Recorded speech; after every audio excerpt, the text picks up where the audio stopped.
오늘은 기사를 보다가 굉장히 좋은 글이 있어서 한번 읽어보도록 하겠습니다.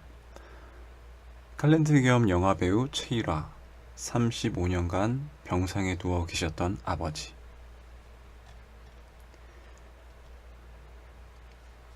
저 자식 1화 아니야? 나는 아버지의 리어카를 뒤에서 밀고 있었다. 아버지는 동네 언덕길을 힘겹게 오르고 있는 중이었다. 그때 마침 학교 친구들이 내 모습을 봤다. 나를 처음 발견한 친구 옆에 섰던 녀석이 말했다. 1호 아버지가 노가다꾼이었어? 나는 손을 놓고 터벅터벅 걸어서 새골목 안으로 들어갔다.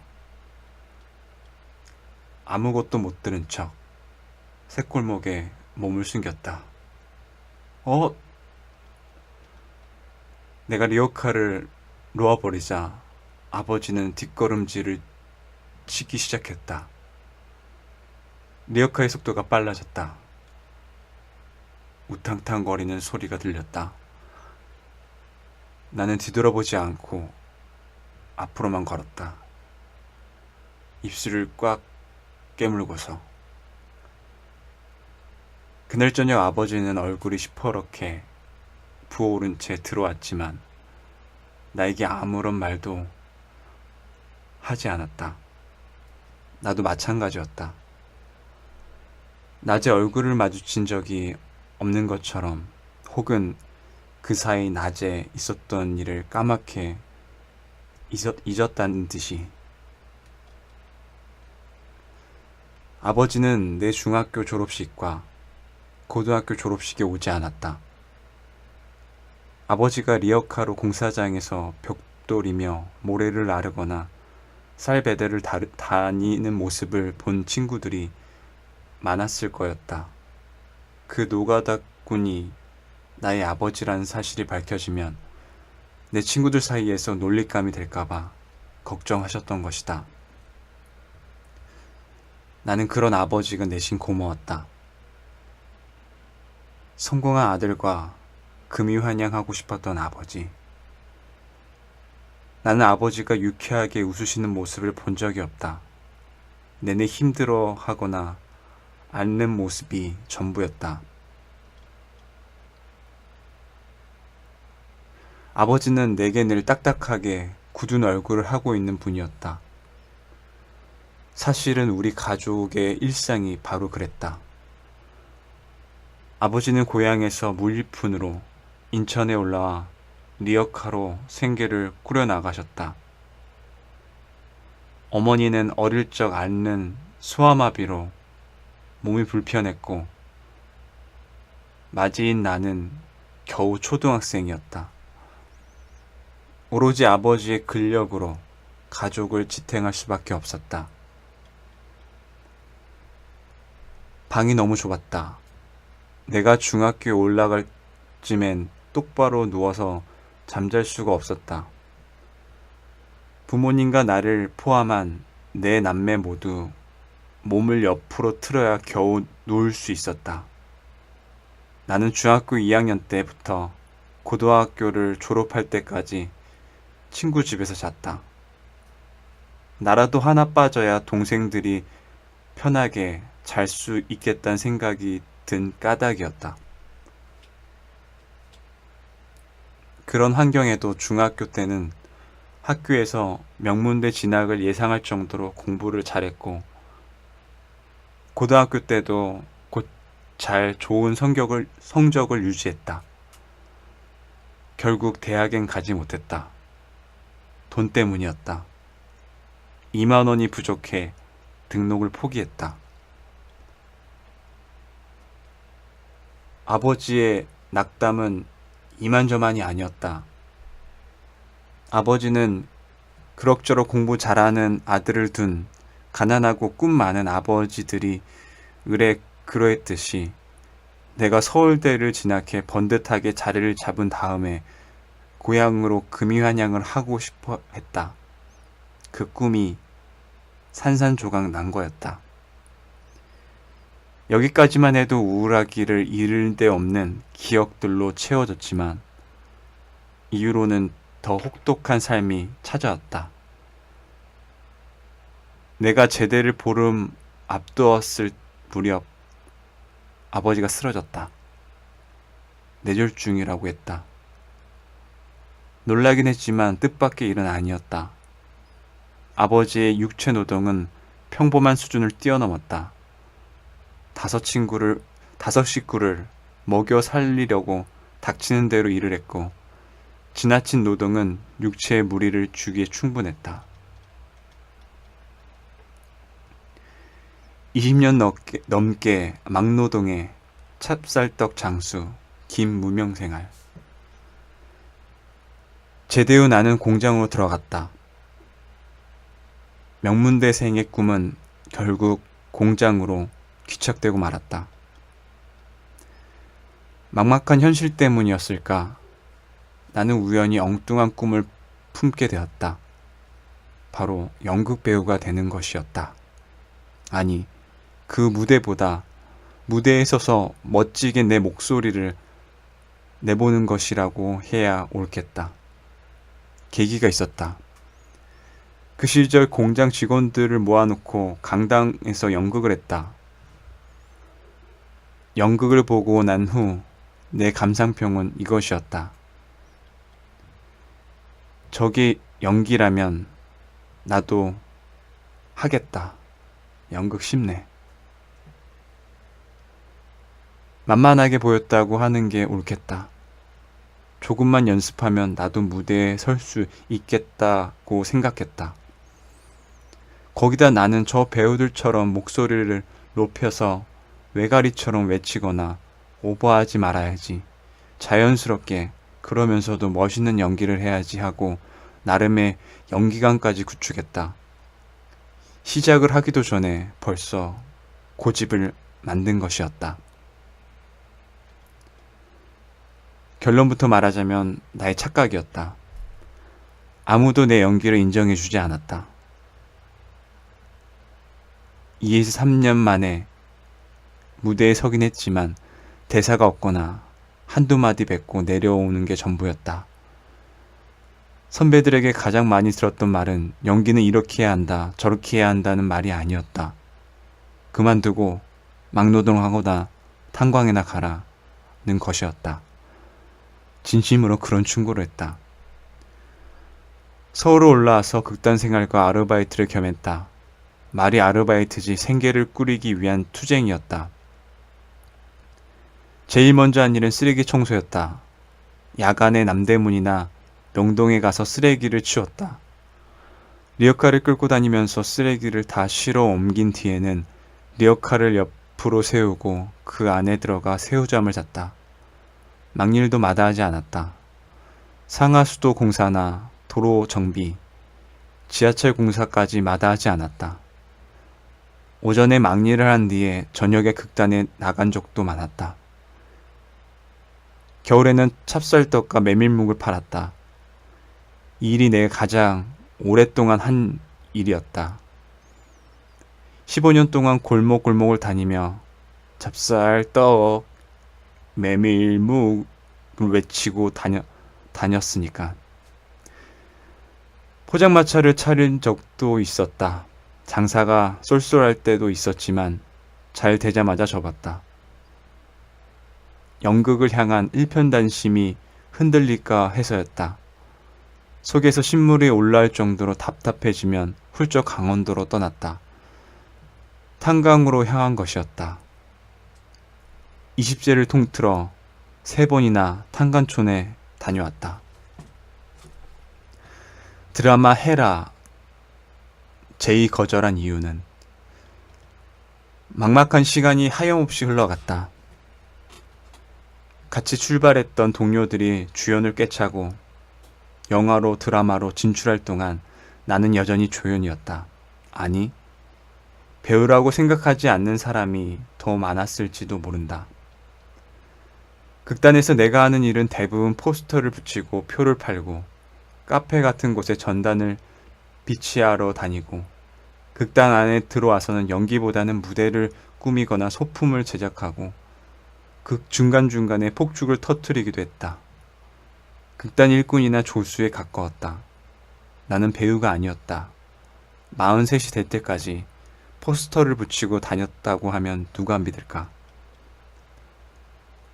아르바이트의 잡일로 몸은 피곤했지만 연습은 누구보다 열심히 했다. 찹쌀떡을 팔러 나갈 때는 3시쯤에 장사가 끝나고 나면 담배 한 갑이나 김밥 한 줄을 사들고 문예회관 대극장으로 갔다. 수희 아저씨에게 준비한 뇌물을 건넨 뒤 지하로 내려가 3, 4시간 연습한 뒤 집으로 돌아갔다. 그렇게 10년 넘게 개인 연습에 몰두했다.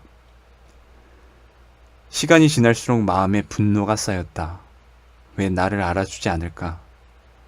연극을 한 지가 벌써 얼만데 왜 제대로 된 배역은 주지도 않고 스텝일만 시키는 걸까? 언제까지 아르바이트로 버텨야 하는 걸까? 답답하고 분했다. 선배들 말만 따라 배나 타버릴까 하는 생각이 몇 번이고 용솟음 쳤다. 단순히 잘 되겠다는 생각은 아니었다. 배우로 인정을 받고 싶었다. 내 처지를 안타깝게 여긴 갑수영이 드라마 대본을 들고 왔다. 이거 10부작이 넘어. 이거 한 편 찍으면 너 알바 몇 년 뛴 거보다 많이 받을 수 있어. 그때마다 나는 거절했다. 당당하게 인정받아서 PD가 직접 나에게 요청을 해오기 전까지는 카메라 앞에 서기 싫었다. 안 됐으면 안 됐지. 낙하산은 안 된다는 생각이었다. 내 처지가 10번 넘게 갑수영의 제의를 거절했다. 연극을 본 아내의 장미를 건네며 눈물 뚝뚝. 나에게 새로운 계기가 찾아온 것은 결혼한 뒤였다.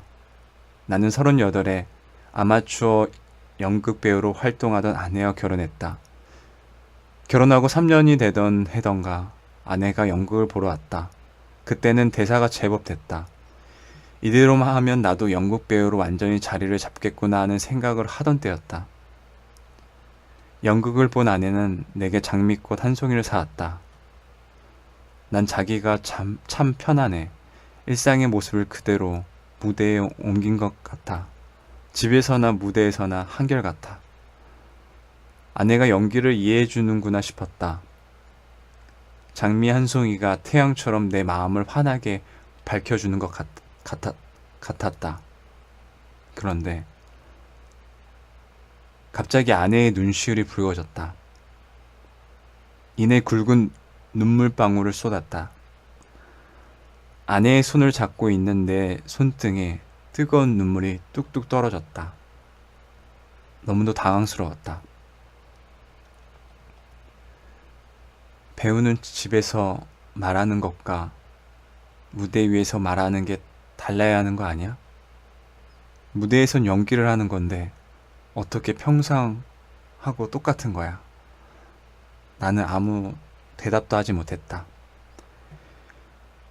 혀를 움직여 무슨 말을 하기에는 머릿속이 너무 복잡했다. 그날 밤새 잠을 못 이루었다. 머릿속에서 성벽처럼 경고하던 생각의 탑들이 하나씩 하나씩 무너져 내렸다. 내게 신앙 같은 생각들이었다. 나름의 연기관과 인생관으로 똘똘 뭉친 나를 아내가 가장 곡진하고 진심 어린 충고로 무너뜨린 거였다. 쌀가모니를 이고 50계단을 한 번도 쉬지 않고 오르신 아버지. 폐허가 된 생각에 광장에서 아버지를 만났다. 허허, 아버지가 숨가쁘게 계단을 오르는 소리가 들려왔다. 내가 초등학교 시절 아버지는 리어카로 쌀 배달을 하셨다. 간혹 수도국산을 오를 때가 있었다. 거기에 수도국이 있어서 붙은 이름이었다. 아버지는 쌀을 어깨에 메고 한 번도 쉬지 않고 긴 계단을 단숨에 오르셨다. 아빠, 쉬어가세요. 내가 아버지를 따라가며 걱정스럽게 말했지만 아버지는 한 번도 발길을 멈추지 않았다. 나는 아버지 옆에 나란히 걸으며 계단 숫자를 세었다. 50개가 넘었다.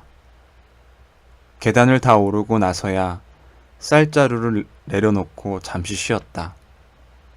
무정한 도시를 내려보다 보시며 담배를 빼물었다. 느긋하게 내뿜는 담배 연기와 달리 아버지의 손발은 혹한이나 닥친 것처럼 달달 떨었다. 수도국사는 단숨에 오르지 못하면 그깟 계단 50계단 하나 단숨에 올라내지 못할 정도로 나약해선 가족들을 먹여 살 수도 없다고 생각하셨을지도 모른다. 아버지는 스스로 약해지는 것을 경계하셨다. 아버지는 가족을 위해 자기 몸을 조금씩 부숴가며 일하셨다. 나는 내 꿈만 쫓았다. 어머니와 동생들이 공부에 생계에 힘들어할 때 나는 세상 혼자 사는 것처럼 무대에서 멋진 역할 한번 해보고 싶다는 마음뿐이었다. 몸이 불편한 어머니가 한동안 떡장수를 했다. 방앗간에서 떡을 떼어서 대로변 한 군석이나 골목골목을 다니며 팔러 다녔다. 언젠가 어머니가 얼굴에 피를 흘리며 들어오셨다. 알고 보니 아이들이 돌을 던진 거였다. 소아마비를 앓는 몸으로 큰 대야를 머리에 이고 다니는 모습이 아이들에게 낯설었던 듯했다. 몇 번이나 그런 적이 있었지만 어머니는 기어코 장사를 하려고 하셨다. 떡장수를 그만두신 후에는 호떡을 구워 파시기도 했다. 파출부나 음식점 종업원도 마다하지 않으셨다. 아픈 아버지를 돌보시면서 그 모든 일들을 다 하셨던 거였다. 동생들은 동생들대로 학교에 다니면서 온갖 아르바이트를 다 했다. 그 고사리 같은 손으로 일해서 받은 돈으로 가게 보태라고 어머니 앞에 봉투를 내밀던 동생들을 생각하면 지금도 가슴이 먹먹해진다. 아버지는 얼마 안 가 말을 잃었다. 몸이 멀쩡할 때도 힘겼던 살림살이였다. 쓰러진 후에는 가장으로서 더더욱 면목이 없었을 것이다. 어쩌면 말을 잃어버린 것이 내심 다행으로 여기셨을지도 모른다. 입을 열 수 있어도 해줄 말이 없었을 테니까. 때로 아버지는 골방에서 엉금엉금 기어나와 바다로 갔다. 한 팔로 쌀자루 같은 몸을 아득바득 끌면서 파도가 넘실대는 해변까지 기어가셨다. 마을 사람들이 발견해서 다시 방으로 옮기지 않았다면 아버지는 바다로 들어가서 다시는 나오지 않으셨을 것이다. 그렇게 7번이나 자살 시도를 하셨다. 아버지가 자살을 하셨다면 우리는 화가 나서 돌아가셨다고 했을 것이다. 얼마나 분하셨을까. 젊은 날의 꿈이 사라진 뒤에 가족을 위해 일할 수도 없는 몸이 된 자신에게 얼마나 화가 나셨을까. 아버지는 새벽만 되면 소리를 질렀다. 새벽 1시부터 4시까지 통증이 심해졌다. 아버지는 바늘처럼 파고든 통증을 벗겨내려고 있는 힘껏 비명을 토해내신 거였다. 그건 아마 분노의 외침이었을 것이다. 당신을 둘러싼 모든 것들에 대한 분노. 그 분노가 비명이 되어 터져 나온 게 아니었을까. 아버지에게 남은 것은 분노와 고통을 표시할 수 있는 기괴한 음성이 전부였다. 씨름 선수 아버지 10대 1로 싸운 사연. 젊은 시절 아버지는 그렇지 않았다. 아버지는 고향에서 공무원이셨다. 별일 없었다면 나도 고향에서 모범생으로 자라 아버지 뜻대로 판검사가 되었을 수도 있었다. 불법 선거만 없었다면. 아버지는 불법 선거에 발을 담그고 싶어 하지 않으셨다. 고무신을 돌리고 막걸리를 사고 봉투로 사람을 매수하던 시절 아버지는 그 모든 선거 활동을 완강히 거부하셨다. 주변에서 아버지를 으르고 협박했지만 절대 받아들이지 않았다. 한 번은 그런 일이 있었다. 아버지와 함께 시골길을 걷고 있었다. 그때 10명쯤 되는 장정들이 아버지에게 노골적으로 이죽거렸다. 정확하게 기억나진 않지만 말이 다 같이 잘 되자고 그러는 건데 왜 혼자 중불나게 그러냐는 내용이었던 것 같다. 아버지는 일화야 잠깐 저기 가 있어라 하고는 그들에게 다가갔다. 상대가 10명이었지만 나는 전혀 걱정되지 않았다. 아버지의 어깨가 먼 산의 능선과 겹쳤다.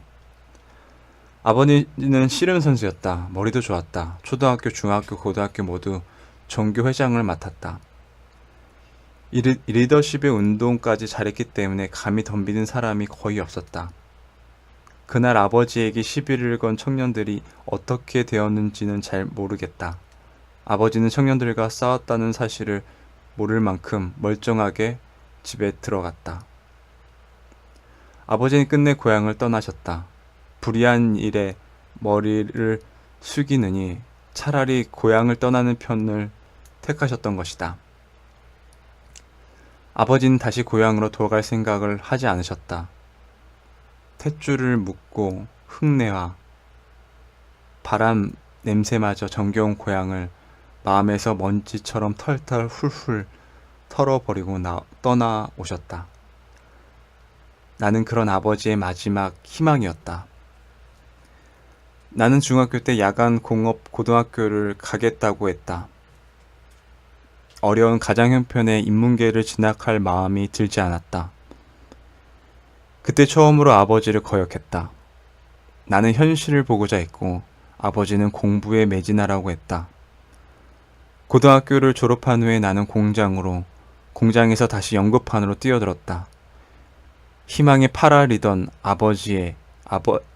팔아리던 아들이 아버지의 뜻을 저버린 후 아버지는 얼마나 외로웠을까. 동료와 친구들의 외면과 탈향, 아들의 반항까지. 깊어질 대로 깊어진 외로움과 어쩔 수 없는 당신의 처지에 대한 자각이 겹쳐 결국 분노가 되었을 것이다. 아버지는 아무것도 할 수 없었다. 바닷속에 사라져버리고 싶어 발버둥 치시던 아버지는 결국 치매를 얻었다. 현실에 실망하다 못해 그 현실을 까맣게 지워버리신 것이었다. 돌아가신 지 15년 전부터 사람도 알아보지 못했다. 마음엔 늘 집에 누워있는 아버지가 맴돌았다. 극단을 향할 때도, 후배들과 연습에 매진할 때도, 무대에 설 때도 내 마음의 절반을 아버지가 차지하고 누워 있었다. 그러나 그 부담감이 나를 맹렬히 책찍질 했다고, 그래서 연극을 더 열심히 한 거라고 말할 순 없다. 그건 변명이다. 나는 그냥 내 삶을 살았을 뿐이다.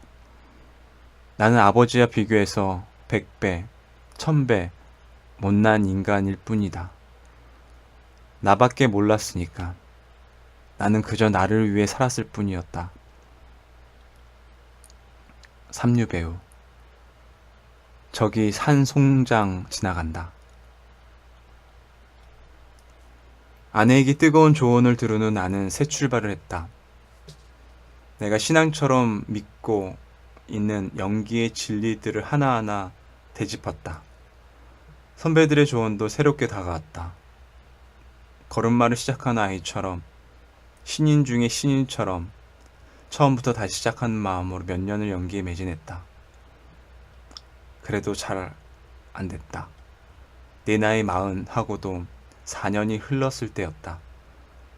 나는 탄광으로 가든 배를 타러 가든 할 생각이었다. 아이도 태어나고 아버진 여전히 누워 계시고 동생들에게 마지노릇도 해야겠고 이제라도 돈을 벌어야겠다는 생각이 들었던 거였다. 아버지처럼 수입이 많든 적든 몸이 부서져라 가족을 위해 일해야겠다고 결심했다. 주변을 정리하려던 찰나 뜻밖의 소식이 들려왔다.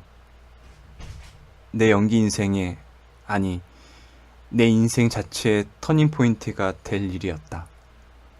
처음으로 상을 탔다. 동아 연극상 연기상이었다. 수상한 날 관계자가 내게 말했다. 올해부터 연극상을 없앨 계획이었는데 최일아 씨 때문에 다시 상패를 만들었습니다. 최일아 씨는 수상자이기도 하면서 동시에 없어질 뻔한 동아 연극상의 명맥을 잇는 역할을 하셨습니다. 상을 받아들고 하염없이 눈물을 흘렸다. 좋아서가 아니었다. 아버지를 비롯해 나 때문에 고생한, 어찌 보면 희생당한 사람들에게 너무 미안해서였다. 상을 받고 나서 삼류배우라는 작품에 주연을 맡았다. 나의 체험이 녹아있기도 했지만 이제는 사람들이 진짜 배우 최일화를 보러 온다는 생각에 혼신의 힘을 다해 연습했다. 죽지 않을 만큼, 정말 이렇게 하다가 죽겠다 싶을 만큼. 한 달쯤 지나자 사람들이 나에게 말했다. 저기 산 송장 지나간다. 몸무게가 10kg이나 빠졌다. 크지도 않은 체구에 살이 그만큼 빠진 모습에 저러다 쓰러지겠다고 걱정한 동료들이 많았다. 연극이 잘 됐다. 삼류배우 이후 캐스팅이 들어오기 시작했다. 형이나 선배가 아니라 영화 감독과 PD, 연출자들은 직접 전화를 걸어왔다. 나는 기꺼이 그들의 부름에 응했다. 낙하산이 아니니까 잘하든 못하든 시도할 자격은 주어진 거라고 생각했다. 20년 후 알게 된 아버지 내조중의 진실. 촬영이 많아지면서 일정이 바빠졌다. 집에 있는 시간이 줄었다. 매일 집에 누워 계시는 아버지 얼굴 보기가 힘들 때가 많았다. 마음 한켠에는 늘 잘해드리지 못한 부담감이 있었다. 드라마에서 부모를 극진하게 살피는 역을 맡거나 그런 연기를 할 때면 몰입이 잘 안 됐다. 집에 계신 아버지한테는 늘 퉁명스럽게 대하면서 카메라 앞에서 지금 내가 뭘 하는 건가 하는 자괴감이 들었던 거였다. 말씀도 못하시고 치매로 사람도 잘 못 알아보시는 아버지지만 나에겐 무언가를 말씀하려고 할 때가 간혹 있었다. 그날도 그랬다. 나에게 알아들 수 없는 말을 던졌다. 아무리 귀를 기울여도 뜻이 헤아려지지 않았다. 다른 날보다 유난히 더 애를 써가며 말씀하시는 것 같았지만 나는 다음날 일정 때문에 마음이 급했다. 새벽부터 촬영 준비를 해야 할 거였다. 나는 아버지 손을 잡으면서 말했다. 주무세요, 아버지. 그렇게 밖에 나와서 잠시 잠을 청한 후 새벽같이 일어나 촬영장으로 갔다.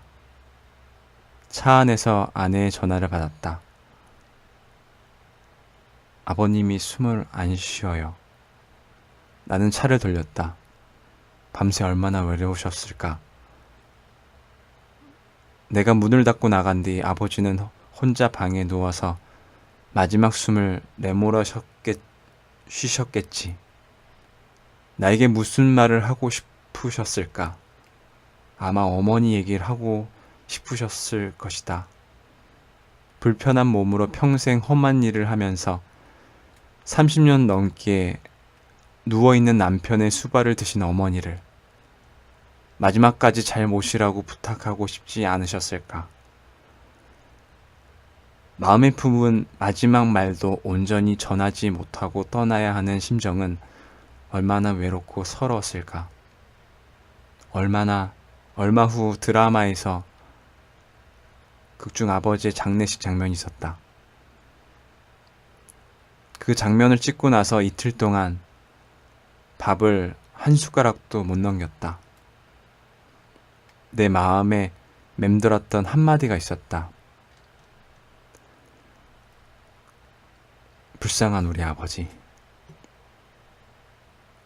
십수년 전 아버지와 관계에 모르고 있었던 사실을 하나 알게 되었다.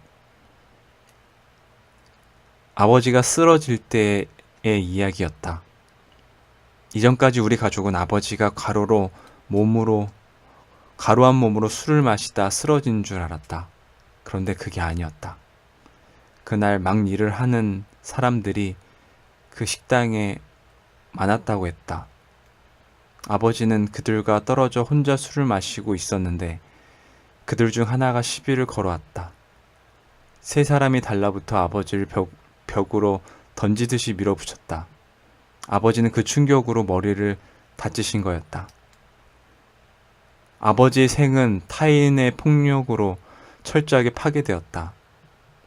마지막 자존심과 가족을 지키려는 몸부림 외에 내 아버지가 세상에 못질게 하거나 해코지한 건 없었다. 그토록 철저히 짓밟힌 아버지에게 마지막 가시는 날까지 무심했던 내 자신이 너무 미웠다. 나도 어느새 아버지처럼 아버지가 가신 지 벌써 3년이 흘렀다. 가끔 아버지가 건강하게 사셨다면 어땠을까 하는 생각을 한다. 아마 아버지는 끝내 집을 일으키고 고향으로 돌아가 원래 마음에 품었던 꿈을 다 실현시키지 않으셨을까. 나 역시 젊은 시절의 짧은 방황 이후 제대로 자리를 잡고 아버지의 든든한 아들이 되었을 것이다. 아버지가 꿈꾸는 세상은 힘 있는 세상이 약자들에게 함부로 하지 않는 세상이었다. 땀 흘린 만큼 인정을 받고 각자의 자리에서 정직하게 살아가는 세상이었다.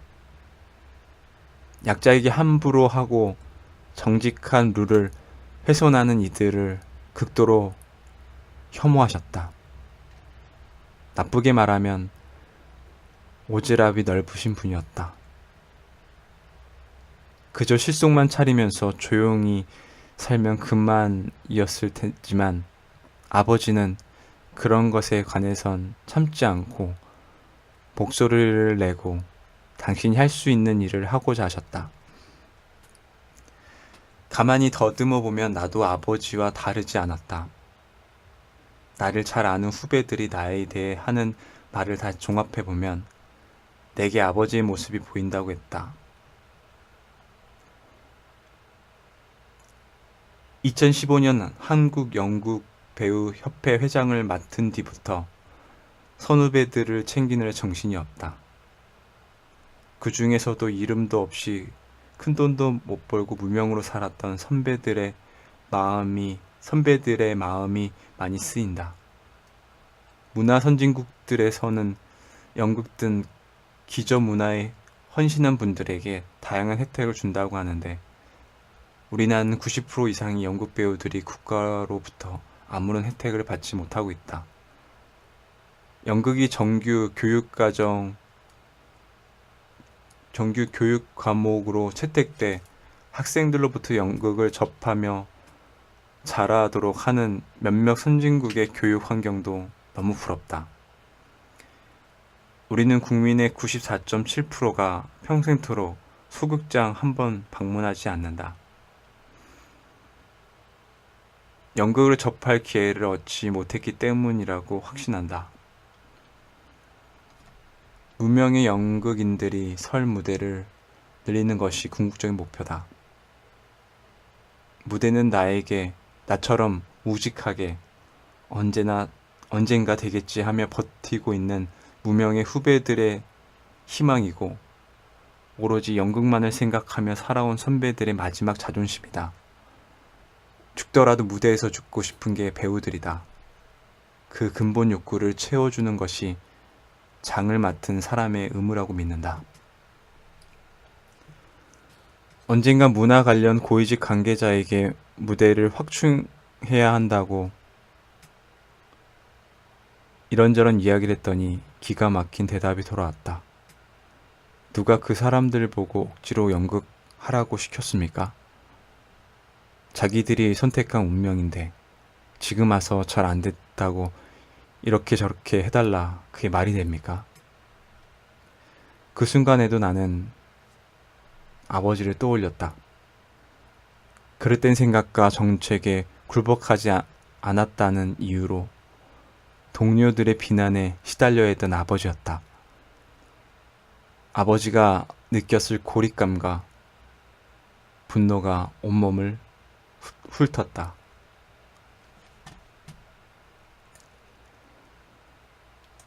아버지는 좌절했지만 포기하지 않았다. 몸과 정신이 모두 망가졌지만 신념만은 무너뜨리지 않았다. 내가 때때로 세상에 대해 느끼는 절망감은 사지가 묶이고 입을 틀어 막히는 기분과 흡사하다. 눈앞이 캄캄해지는 순간이지만 그때도 내 아버지가 보여준 모범을 따르고 싶은 욕구가 솟구친다. 내 마음에서 절망이라는 이름의 야수와 아버지가 남긴 신념이라는 맹수가 맞붙어 으르렁대는 형국이다. 나는 포기하거나 물러서기 싫다. 아버지가 당신이 꿈꾸는 세상을 끝내 마음에서 지우지 않은 것처럼 나 역시 마음에 품은 포부를 버리고 싶지 않다. 지금의 내 자리에서 아둥바둥 노력해 내가 무명시대에 겪은 서름과 고통을 선후배들이 조금이라도 덜 겪을 수 있다면 아버지가 당신의 온 삶으로 실천하신 일들에 대한 저항과 가까운 이들에 대한 사랑을 조금이나마 본받는 것이 되지 않을까. 아버지의 발치에도 못 닿는 못난 아들이지만 그래도 애썼다 하는 칭찬을 듣고 싶다. 나에게 가장 훌륭한 모범을 보여진 아버지 앞에서 조금이라도 덜 부끄럽다.